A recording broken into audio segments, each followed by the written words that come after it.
బంగ్లాదేశ్లో పద్మా నది ప్రశాంతంగా ప్రవహిస్తూ ఉంటుంది. కాని దాని అలల కింద ఒక భయంకరమైన విషాదం దాగి ఉంది. దౌలత్ దియా క్రాసింగ్ దగ్గర ఒక మామూలు రోజు ఊహించని విధంగా ఎలా ఒక పెను విషాదంగా మారిందో ఇప్పుడు వివరంగా చూద్దాం. అక్కడ చూసినవాళ్లు చెప్పిన మాటలు వింటే ఒళ్ళు జలధరిస్తుంది. కొన్ని క్షణాల్లోనే అది పద్మా నదిలో మునిగిపోయింది. ఈ ఒక్క మాట చాలు ఆ ప్రమాదం ఎంత హఠాత్తుగా, ఎంత భయంకరంగా జరిగిందో అర్థం చేసుకోడానికి.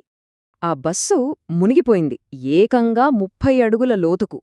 అంటే ఓ 3 అంతస్తుల భవనం ఎంతెత్తుంటుందో అంత లోతనమాట.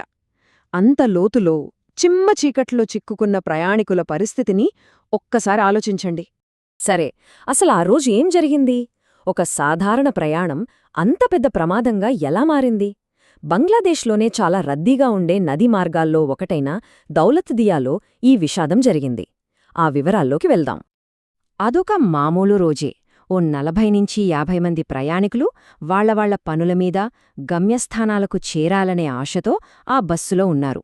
ఫెర్రీ ఎక్కడానికి దౌలత్దియా టెర్మినల్ దగ్గరికి వచ్చారు. కాని పాపం వాళ్ల ప్రయాణం అక్కడితోనే ఆగిపోతుందని ఎవ్వరూ ఊహించి ఉండరు.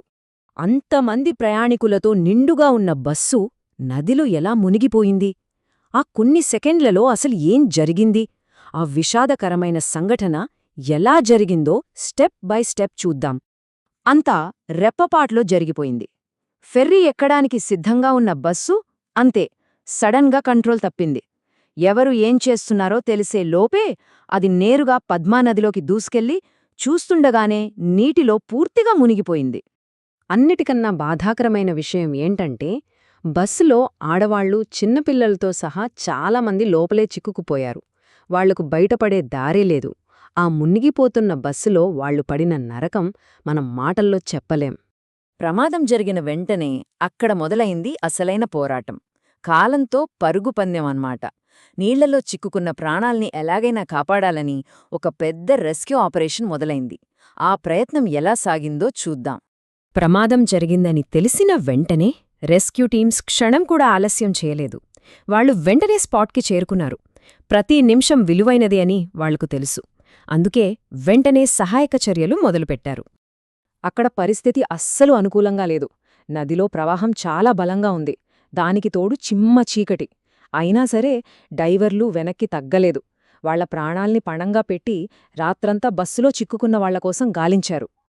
కాని ఈ విషాదంలో ఒక చేదు వాస్తవం ఉంది. కొంతమంది ప్రయాణికులు ఎలాగో ధైర్యం చేసి ఈదుకుంటూ ఒడ్డుకు చేరారు. వాళ్లు ప్రాణాలతో బయటపడ్డారు.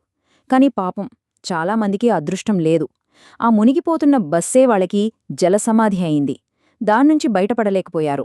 సహాయక చర్యలు ముగిశాయి. కాని ఈ ప్రమాదం మిగిల్చిన నష్టం, ఆ విషాదం ప్రపంచం ముందు నిలబడింది. ఇప్పుడు ఆ మానవ నష్టం గురించి మాట్లాడుకుందాం. అధికారిక లెక్కల ప్రకారం ఈ ఘోర ప్రమాదంలో 24 నుంచి 26 మంది ప్రాణాలు కోల్పోయారు. ఇది కేవలమొక అంకె కాదు. 26 జీవితాలు, ఎన్నో కుటుంబాల్లో తీరని శోకాన్ని మిగిలించిన ఒక పెను విషాదం. ఈ ప్రమాదం ఏదో అనుకోకుండా జరిగిపోయింది కాదు.